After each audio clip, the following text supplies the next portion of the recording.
Bueno, hoy vamos a comenzar una nueva serie, pero para hacer la introducción a esta nueva serie, voy a hacer algo que nunca he hecho hasta el momento de mi vida como pastor, de predicar un libro completo en una predicación. Entonces, pueden ser que vosotros nunca han escuchado una predicación expositivo de un libro completo. Pero la razón que quiero hacer eso es porque el libro de Nehemías, al principio, fue juntos un libro con Esdras. Entonces fue un libro completo, los dos. Pero fue en el siglo IV que cambiaron y dividieron en dos partes. Entonces creo que la manera de introducir el libro de Nehemías es de regresar y entender el tema, el punto que Dios quería enseñarnos en el libro de Esdras. Entonces mi intento hoy es de compartir el libro de Esdras como preparatorio para el libro de Nehemías. Entonces no puedo hacerlo en mi propia fuerza, entonces quiero pedir que el Señor me ayude. Entonces vamos a orar. Señor, damos gracias por su palabra, gracias por los fieles autores que llevas esta información, las personas que han guardado su palabra por los siglos, que un día tenemos en nuestro idioma para leerlo, y gracias que todavía su palabra es viva, eficaz para tocar nuestros corazones. Este pueblo que vamos a revisar hoy, que tenía una situación grave, y eres tu palabra, Señor, que llegó a resolverlo. Entonces quiero pedirle que hoy sea tu palabra que toca nuestros corazones, que abre nuestros ojos y podemos ver la misericordia tuya en la palabra de Dios, podemos ver la seriedad de las situaciones que encontramos y ayúdanos a ser obedientes a su palabra. Sea glorificado entre nosotros, en nombre de Jesús te lo pedimos. Amén. Quiero comenzar con una pregunta. Entonces la pregunta es, ¿estamos haciendo visible nuestra iglesia Vida Nueva en Madrid? Si desaparecimos en Madrid, pudiera hacer una diferencia en nuestro trabajo, donde vivimos. ¿Somos una iglesia visible o somos una iglesia invisible? ¿Parecemos el mundo o estamos haciendo algo distinto? Es impresionante cómo comparar el Sermón del Monte, y muchas cosas son relacionadas con el Antiguo Testamento, y estudiando por hoy, veo muchas cosas que corresponden del Sermón del Monte y lo que estamos estudiando esta semana y la semana que viene. Entonces, el mundo mirando a nosotros en el trabajo, en los vecinos, se pueden ver algo distinto entre nosotros. Entonces, pregunta, ¿la iglesia hoy en día necesita ser renovado? Piensa en la iglesia que ha experimentado en el transcurso de su vida. ¿Parece más el mundo? ¿Hay diferencia entre la iglesia hoy en día y lo que debemos ser como un pueblo de Dios? Entonces, creo que este libro de Esdras es muy útil para llamarnos a reflexionar de la importancia de ser un pueblo escogido, santo, distinto, visible en medio de pueblo. Entonces, este libro se puede leer en una hora, tiene 10 capítulos. El libro de Esdras hasta el final de Nehemías, podemos decir que pasa 100 años. Entonces, entre los dos libros está pasando 100 años. Y el libro de Esdras comienza en el año 539 antes de Jesucristo, y Nehemías termina más o menos en el año 433. Entonces, Pudimos ver en este libro tres cosas que quiero mencionar. Pueden ser 3 puntos que quiero enfocar en este enfoque en Esdras. Entonces, primer punto es un resumen de los primeros 6 capítulos. Entonces podemos ver hermanos de Dios restaurando el pueblo de Dios en los capítulos 1 a 6. Y después en el capítulo 7 a 9 vamos a ver la palabra de Dios revelando al pueblo su condición. Y al final en el capítulo 10 vamos a ver que el pueblo de Dios se arrepiente. Entonces vamos a ver cómo Dios está trabajando en estas 3 diferentes partes. Entonces quiero que abre sus Biblias en el capítulo 1 y vamos a leer los primeros 7 versículos. Y vamos a ver, hermanos de Dios, en la restauración del pueblo. Entonces, la palabra de Dios dice en capítulo 1, versículo 1 a 7, en el primer año del reinado de Ciro, rey de Persia, el Señor dispuso en el corazón del rey para que éste promulgara un decreto en todo su reino, y ese se promulgará la palabra del Señor por medio de la profeta Jeremías. Tanto oramiento como escrito, el rey decretó lo siguiente. Entonces vemos en este versículo, los primeros 7 versículos, que Dios puso en el corazón del rey de establecer un decreto. No sabemos,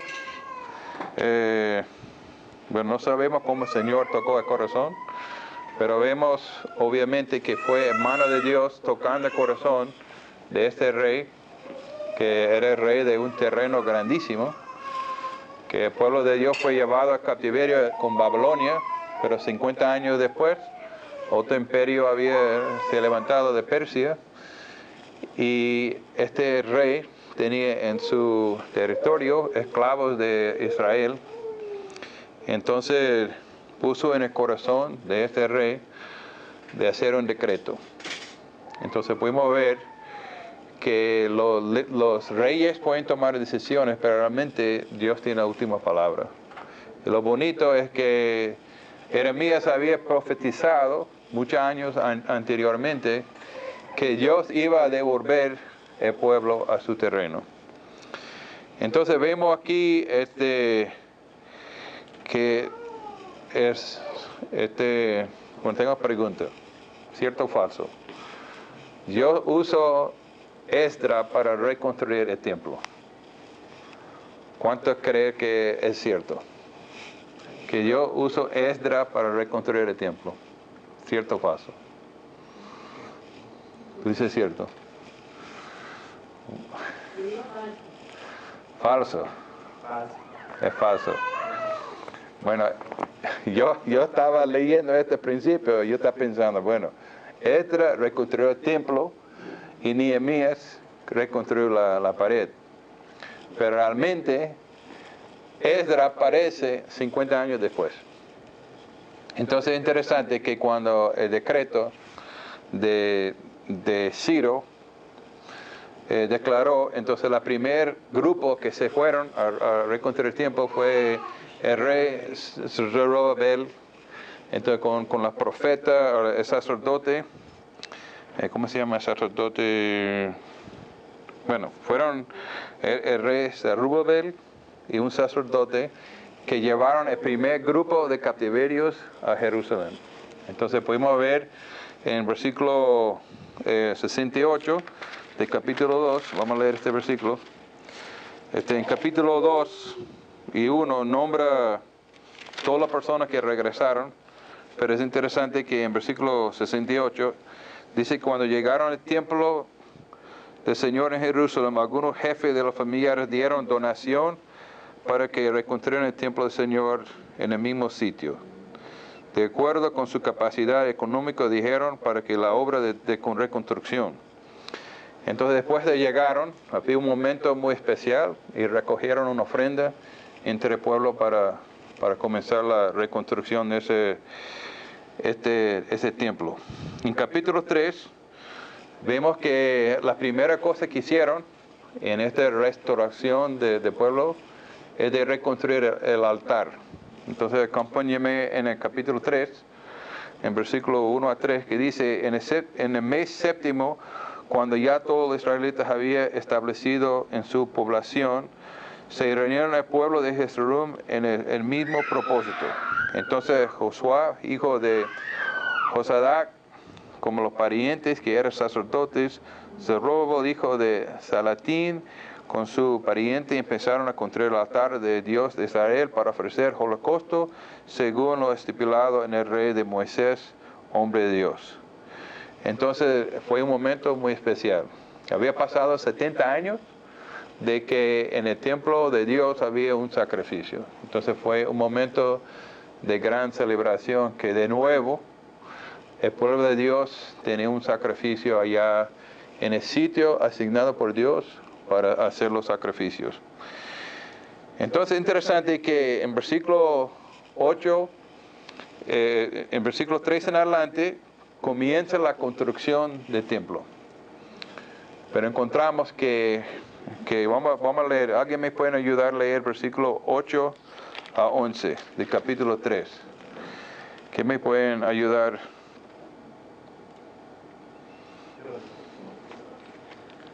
En el año segundo de su venida a la casa de Dios en Jerusalén, en el mes segundo, comenzaron... No, de versículo 8 a 11, del capítulo 3.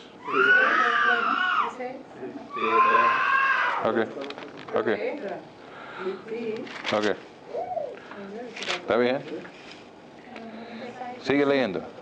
En el año segundo de su venida a la casa de Dios en Jerusalén, en el mes segundo, comenzaron Zorobabel, hijo de Salatiel, Jesúa, hijo de Josadac, y los otros hermanos, los sacerdotes y los levitas, y todos los que habían venido de la cautividad a Jerusalén, y pusieron a los levitas de 20 años arriba, para que activasen la obra de la casa de Jehová. Jesúa también, sus hijos y sus hermanos, Cadmiel y sus hijos, hijos de Judá, como un solo hombre, asistían para activar a los que hacían la obra en la casa de Dios, junto con los hijos de Enadad, sus hijos y sus hermanos levitas. Y cuando los albañiles del templo de Jehová echaban los cimientos, pusieron a los sacerdotes vestidos de sus ropas y con trompetas, y a los levitas hijos de Asaf con címbalos, para que alabasen a Jehová según la ordenanza de David, rey de Israel. Y cantaban alabando y dando gracias a Jehová y diciendo, porque Él es bueno, porque para siempre es su misericordia sobre Israel. Y todo el pueblo aclamaba con gran júbilo, alabando a Jehová, porque se echaban los cimientos de la casa de Jehová. Muy bien. Entonces, qué bueno, ya la fundación del templo ya está construido. Vemos en este capítulo como la obra ya está comenzando. Pero es interesante, en el capítulo 4 comienza la oposición a la construcción. Entonces yo, pensando en esto, yo recuerdo que en cada iglesia que fundamos en Venezuela, cuando estaba por comenzar la obra, siempre había una oposición en contra de un establecimiento de una iglesia nueva en un sitio. Y Sharon y yo podemos testificar que al comienzo de esa iglesia también había cierta frustración, oposición. Y es interesante que muchas veces viene de la misma persona que son supuestamente cristianos. Y vemos aquí que fue una oposición entre la gente que vivía en la zona, que era medio judío y medio samaritanos, pero veo aquí que había una oposición a la obra de reconstruir el templo. Entonces, en los primeros 5 versículos vemos la oposición. Si quiere leerlo, habla de los que estaban en la zona, que estaban en contra de la obra del Señor. Entonces, ellos tenían permiso para reconstruir el templo, pero aunque tenían permiso, la gente en la zona estaba haciendo todo lo posible para frenar la obra. Y hay una cosa interesante en este capítulo 4, que versículos 6 a 23 hay una paréntesis. Entonces hay dos cartas y por esta razón de este versículo, de versículos 6 a 23, habla de la oposición durante la reconstrucción del templo, pero también habla de la oposición durante el tiempo de Nehemías. Entonces hay dos cartas aquí mencionadas en este capítulo de la oposición. Entonces creo que el autor de este libro quería enfatizar que cuando la obra de Dios se está echando para adelante, no se asusta que va a venir oposición. Entonces vemos aquí claramente que cuando Dios está trabajando, encontramos oposición. Dice en 2 Timoteo 3:12, así que serán perseguidos todos los que quieren llevar a cabo su vida piadoso en Cristo Jesús. Juan 15:20 dice, si a mí me han perseguido, también a ustedes lo perseguirán. Entonces lo que pasaron al pueblo de Israel, también pasó a Jesús cuando estaba aquí estableciendo su reino. Entonces pudimos ver en el Antiguo Testamento que hay oposición. Vemos en la propia vida de Jesucristo que había oposición. Y pudimos ver hoy en día en muchas partes, donde está la iglesia levantando en China, en Indonesia, en la India. Escuchamos de iglesia que ha sido quemado. Entonces frecuentemente hay noticias que como la iglesia del Señor está siendo perseguido. Entonces el autor en capítulo 4 está mencionando no solamente las cosas buenas, pero también que hay momentos difíciles en la obra del Señor. Pero lo bueno es que terminaron la obra. Entonces el enemigo va a hacer todo posible para frenar la obra del Señor. Me gusta Filipenses 1:6 que dice que comenzó una buena obra a perfeccionar. Tenemos la confianza que lo que Dios comienza, Dios va a terminar. Entonces pudimos ver que hermano soberano estaba entre ellos trabajando. Vimos en el versículo 1:1, pudimos ver que hermano de Dios movió el pueblo en versículo 5 de capítulo 1, pero también acompañarme en el capítulo 6 y podemos ver el versículo 12. Entonces yo, Dario, por lo homólogo, este decreto pusieron que cumpliese a pie de la letra. Entonces Dios puso en el corazón de ese rey, bueno, tiene que cumplir la obra del Señor, dice hasta la pie de la letra. Entonces Dios cumple la obra que comienza. Qué bueno cuando sabemos la voluntad de Dios. Podemos tener la confianza que si Él nos ha llamado a hacer una obra, entonces podemos tener la confianza que Él va a proveer los recursos, las personas para llevar a cabo. Y yo estaba en el M4 este fin de semana y yo estaba agradecido por los 25 miembros que la iglesia tiene. Entonces veo que es algo que Dios está moviendo corazones, trayendo personas a congregar con nosotros y estamos armando una iglesia que refleja a Cristo. Entonces veo que eso es obra del Señor. Entonces Dios está en control. Dios está quien está moviendo las manos. Pero pudimos ver en el capítulo 7-9 que la palabra de Dios tiene un tremendo poder dentro del pueblo de Dios. Entonces, después del capítulo 6 y el capítulo 7 había una quizás 50 años de silencio, pero vemos que en el capítulo 7 que Dios puso en el corazón del rey de enviar a Esdras a hacer una renovación allá en el pueblo. Entonces, si Dios quiere hacer una restauración de un pueblo, casi siempre busca un hombre para hacer la obra. Pueden ser una mujer también. Dios está usando mujeres. Pero en este caso, Dios escogió un hombre especial de llevar la palabra de Dios al pueblo. Entonces el hecho que ellos tenían templo no quiere decir que todo estaba chévere. Que necesitaba entender bien la palabra de Dios. Entonces, ¿quién es el hombre que Dios escogió para llevar el mensaje, la palabra de Dios? Fue Esdras. Entonces podemos ver que ese hombre fue preparado. Entonces acompáñenme en versículo 5 de capítulo 7, que dice que Esdras era un sacerdote y era de la línea, podemos ver al final de versículo 5, de Aarón. Entonces de la descendencia de Aarón viene Esdras, fue un sacerdote. Pero también vimos en el versículo 6 que Esdras llegó a Babilonia, era un maestro muy versado en la ley del Señor. Dios de Israel le había dado a Moisés grabado en la simpatía del rey y el Señor su Dios estaba con él. Entonces, ese hombre preparado estaba bien, dice, maestro muy versado en la ley del Señor.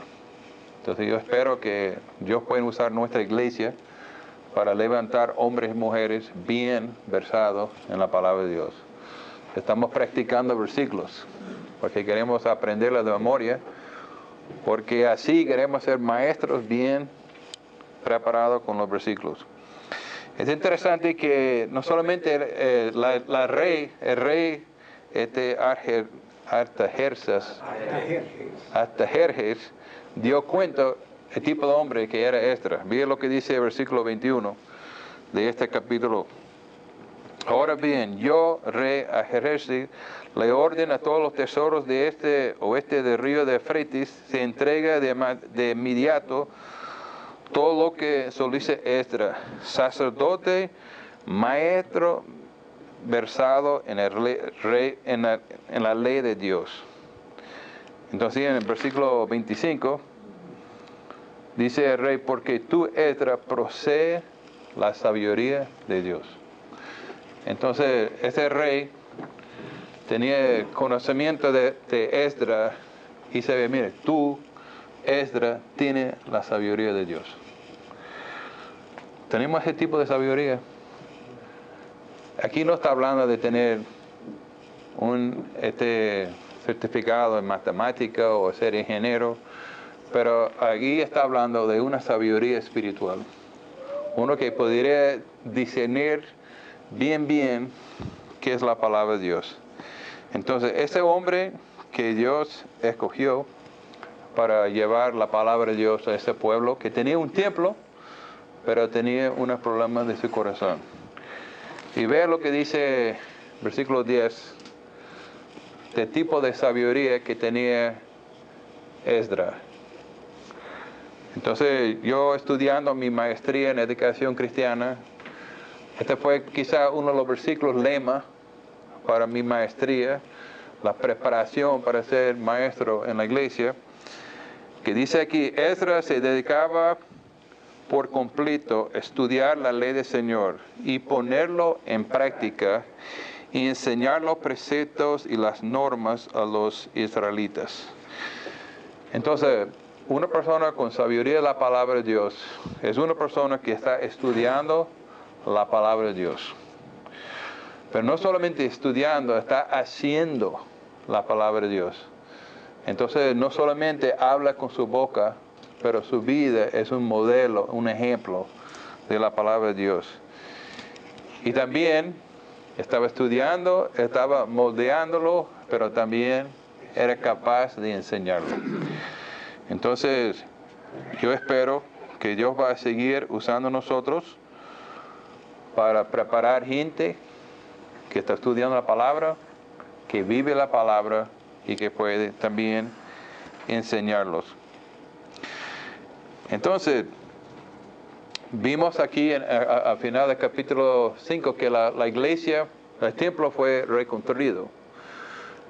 Pero no voy a pasar tiempo enfocando mucho en eso, pero es interesante hacer la pregunta, ¿por qué y cómo es que si la obra de Dios fue desanimada? Es que el pueblo con la oposición fueron desanimados y pasó 15 años desde que la fundación fue puesto de seguir construyendo. Entonces, es interesante que pudimos ver que fue 2 profetas de Hagai y Zacarías en el capítulo 5 que predicaba la palabra de Dios. Entonces, en el capítulo 5 fue la predicación de estos 2 profetas que movió el corazón del pueblo para regresar y poner manos a la obra para terminar la construcción.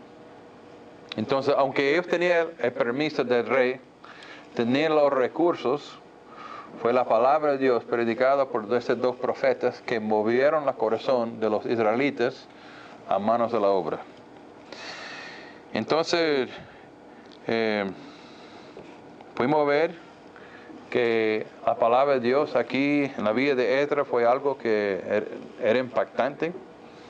Quiero animar a nosotros que no solamente el libro de Esdras es utilizado para animarnos, pero los evangelios, es interesante que la propia palabra llegó a ser vivo. Entonces Juan 1:1 dice que en el principio fue la palabra. En el principio era la palabra era con Dios y la palabra de Dios. Entonces dice en versículo 12 que la palabra vino y habitó entre nosotros. Entonces la palabra predicaba en el Antiguo Testamento llegó a ser personalizado en la persona de Jesucristo. Entonces Dios está usando Esdras para enseñar la palabra de Dios. Entonces, ¿qué pasó? ¿Qué pasó cuando un hombre de Dios está fiel en predicar la palabra de Dios? Pudimos ver en el capítulo 9 que cuando la palabra de Dios fue predicado por Esdras, que en el capítulo 9, y no voy a leer todo, pero yo voy a leer el versículo 7, que ellos dieron cuenta de su vida pecaminosa. Entonces, acompáñame a leer el versículo 7 del capítulo 9. Entonces, ese resume, este versículo de 1 a 15, desde el día de nuestro antepasado hasta hoy, nuestra culpa ha sido grande. Debido a nuestras maldades, nosotros, nuestros reyes, nuestros sacerdotes, fuimos entregados al poder de los reyes de los países vecinos. Hemos sufrido de espada, de cautiverio, el pillaje y la humillación, como no sucede hasta hoy. Entonces, ella está reconociendo que ellos fueron condenados por sus pecados. Entonces, vemos que en este capítulo 9, Dios abre los ojos del pueblo. Él reconoce que él estaba en error, estaba en pecado, y ellos es pecado. ¿Qué fue el pecado que él estaba haciendo? Entonces vamos a ver lo que dice el versículo 10. Dice, ahora después de que hemos hecho, ¿qué podemos decir? No hemos cumplido los mandamientos. Él está dando cuenta que Dios había mandado ciertos mandamientos, ha dado la ley de Moisés. Y la ley de Moisés dice que no deben casarse con gente pagana. Entonces, Esdras llegó a Jerusalén y encontrar que el pueblo estaba casándose con los del pueblo. Y qué interesante que ellos estaban castigados por 70 años en Babilonia por haber sido desobedientes a la ley de Dios. Entonces Dios en su misericordia había traído de nuevo a Jerusalén, había reconstruido el templo, pero ¿qué pasa? 50 años después se encuentra que el pueblo de nuevo está mezclando y casándose con los paganos en el pueblo. Entonces,